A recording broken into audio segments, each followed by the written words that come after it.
আসসালামু আলাইকুম বন্ধুরা। তো আশা করি সকলে খুবই ভালো আছেন। তো আমাদের সকল বাচ্চায় আর কি আস্তে আস্তে আমাদের ফুটে বের হইতেছে, আমাদের কোল পাখি সকল বাচ্চা আস্তে আস্তে ফুটে বের হইতেছে। তো সব বাচ্চা দেখতে পাচ্ছেন এখানে এই গ্রেডের বাচ্চা, মাশাল্লাহ। তো দেখেই ভালো লাগে, মনগুলো ভরে যায় আর কি। এই গ্রেডের বাচ্চা বের হয়েছে আমার একবার এই এক রাতে আর কি, সবগুলো বাচ্চা বের হয়ে গেছিলো। কারণ এইগুলোর আমি হচ্ছে গিয়ে ডেটটা মনে রাখছিলাম না, এই কারণে হচ্ছে গিয়ে আমাদের সমস্যা হয়েছিল একটু। তো তবুও সমস্যা নাই, আমাদের এইখানে মেশিন ওইরকম বাচ্চা মরে না, মানে কি ডেট ভুলে গেলেও সমস্যা হয় না।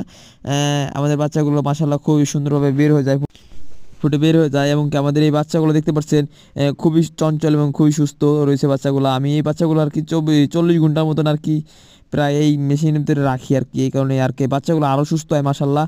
তো আমাদের এইখানে সকল কিছু আমাদের যন্ত্রপাতি মেশিন টেশিন রয়েছে।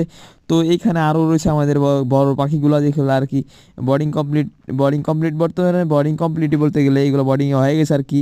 তো এখানে দেখতে পাচ্ছেন আমাদের দেশাল মুরগি রয়েছে। তো বর্তমানে আমরা কোয়েল পাখি বাদ দিয়ে আস্তে আস্তে দেশাল মুরগির দিকে আর কি আগানোর চেষ্টা করতেছি। কারণ কোয়েল পাখি অল্প করলে আর কি আপনারা জানেন বাজেট কম, মানে বাজেট কমের ভিতরে কোয়েল পাখি অল্প করলে পারে ওইগুলো লাভ কম, মানে লাভ কমে একবারে বলতে গেলে লাভ নেই।